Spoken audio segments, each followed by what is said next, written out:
After starting off the week defending his mental fitness for office, President Trump spent part of Tuesday afternoon hosting a meeting between a bipartisan group of lawmakers, much of it in front of the White House press pool. Flanked by Democrats, the president said he hoped to come up with a, quote, answer for DACA and said it should be a bill of love. Lawmakers are under a March 5th deadline imposed by President Trump to come up with a legal fix to the Obama-era Deferred Action for Childhood Arrivals program, commonly known as DACA. And this is all coming ahead of a spending bill deadline next week. Mr. Trump also said that he wants to see DACA and border security, including a border wall, tackled in a single bill. Is there any agreement without the wall? No, there wouldn't be. The wall has to be there. You need it. John, you need the wall. I mean, it's wonderful. I'd love not to build the wall, but you need the wall. Axios editor-in-chief Nick Johnston joins me now from Washington. All right, so Nick, Democrats and Republicans are looking for a way to avoid a government shutdown on January 19th. They also want to fix the DACA program. But at this point, is there consensus on a DACA deal? There is not. It was a remarkable scene at the White House today where President Trump led almost an hour-long public meeting in front of the press with Republicans and Democrats talking about immigration, talking about how he wanted to get a comprehensive immigration reform bill, somehow linked to all of the debates on the Capitol Hill happening right now. But it was right after that that Mitch McConnell came out and said, we're not going to do the Dreamers as part of that first deadline, the spending bill that's due next week. And then Chuck Schumer, of course, came out on the Senate floor and said the exact opposite and replied, no, we have to do immigration as part of that. So for all the noise today, I don't think we're any closer to any kind of comprehensive deal on either the spending bill or on immigration. It was a fascinating scene. I was gobsmacked, as I'm sure a lot of other reporters were.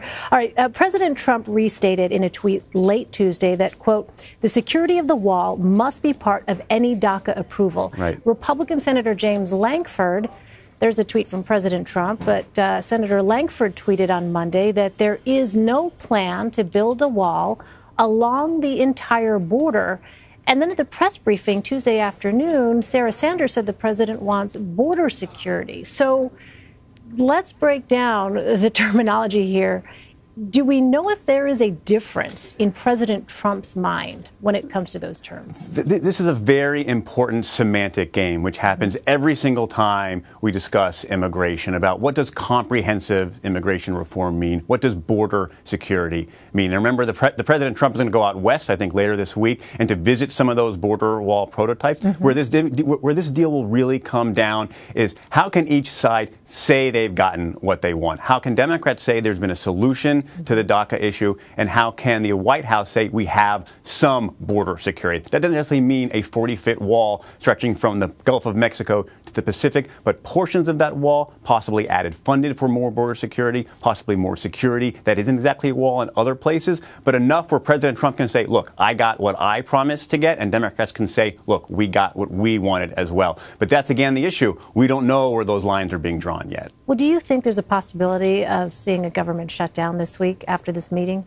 I still don't think so. All signs are pointing to neither side wants that. Republicans certainly don't want the government to shut down a week or so before the president gives a State of the Union address. Democrats haven't said they're interested in that, but we're getting closer and closer. We're 10 days away. It's next Friday. I know how Congress loves to save everything for the last minute, but we're getting closer to the last minute, and I haven't seen any movement yet on where this deal will shape up. Also on Tuesday, Democratic Senator Dianne Feinstein, who was in that immigration meeting, released a transcript from a Judiciary Committee interview with the co-founder of Fusion GPS. That is the firm that commissioned the infamous and unsubstantiated dossier about the Trump team's alleged ties to Russia. Why, Nick, release this transcript now?